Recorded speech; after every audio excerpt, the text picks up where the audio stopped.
bendera muzira.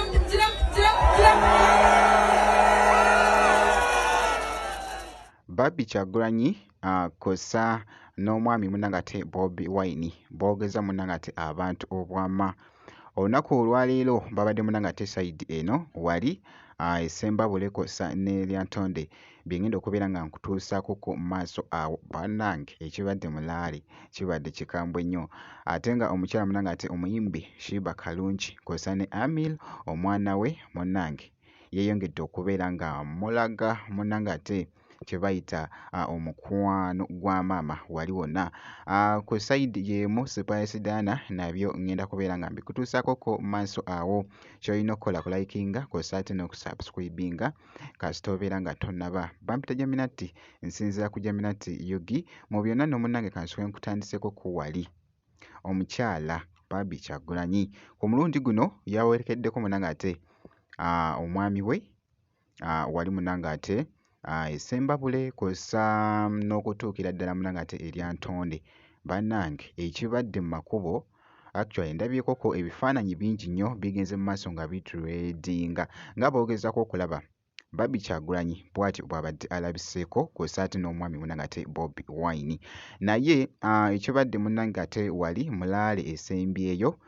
ebadde Lyantonde jjukira nti nno basookedde wali munnange ate Essembabule. Amazina ganje linnya Itungo lya Kagaju, Itungo lya Kyagulanyi, Itungo lya Uganda. Nabaleetera ekyebbeeyi kyanje kiza kubagambira kikibiiniira mu Uganda ensya nanimbasaba mumbanze muhanike bendera muzira.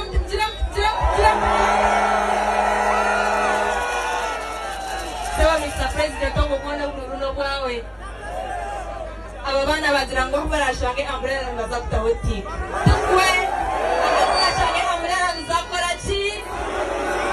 thinkinga tataka kugaruza abantu bawe we bari mnonga we bari sewa.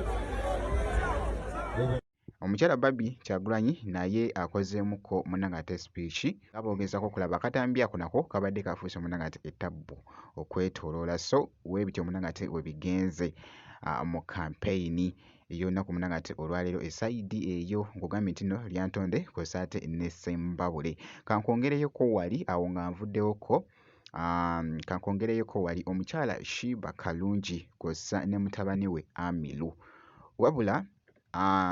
abadde ku kamera yakoze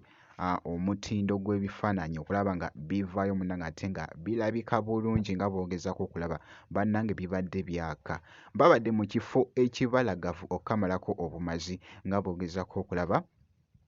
Sheebah Karungi kosa ate ne mutabani we omwana ono munnange abadde ne kasimayiro akabadde munnange ate akeegombesa abangi ndabye nga ebifaananyi munnange ate bikutte vibe ku social media nga boogezako munnange ate okulaba nkugambye bibadde byaka okukamalako obumazi esayidi eyo ye mukyala nno munnange ate Sheebah Karungi kosa ne mutabani we Amiru ku sayidi y'emu ngaawo nga nvuddeyoko ku Sheebah Karungi kankwongereyoko wali Spice Diana. Spice Diana naye munnange yabaddeko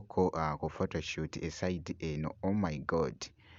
kyabadde kikambwe nnyo naye yabadde munnange ate mu kifo ekyabadde kirabika obulungi nga boogezako okulaba ebifaananyi ebyo bibadde bikutte nabyo akati ku social media ku sayidi y'emu ebibadde bitambula ku Spice Diana avuddeyoko wali n'alaga munnange essanyu oluvannyuma vidiyo ye oba ku luyimba olupya kw'ossa ne Vailota nakkiriza munnange akyalinze wali n'agamba nti kyakabi nnyo okubeera nga vidiyo yaabwe egenze munnange nga efuna munnange ate ba views abawereddeko ddala 65,000 ne views ezigwamu esayidi awo so kiraga nti n'oluyimba munnange vidiyo abantu bongedde munnange ate ogyettaanira ogiraba esayidi eyo wali ku mukutu munnange ate ogwa YouTube ye muyimbi nno mwana munnange ate Spice Diana jjukira nti nno gwe kasita obeera ng'osubscribinze ebisigadde byonna munnange ate bitulekere tujja kubeera nga tukuwa update yonna enaaba efaayo nzikiriza ngenda kubeera nga nkomawo ku maaso awo n'ebirala.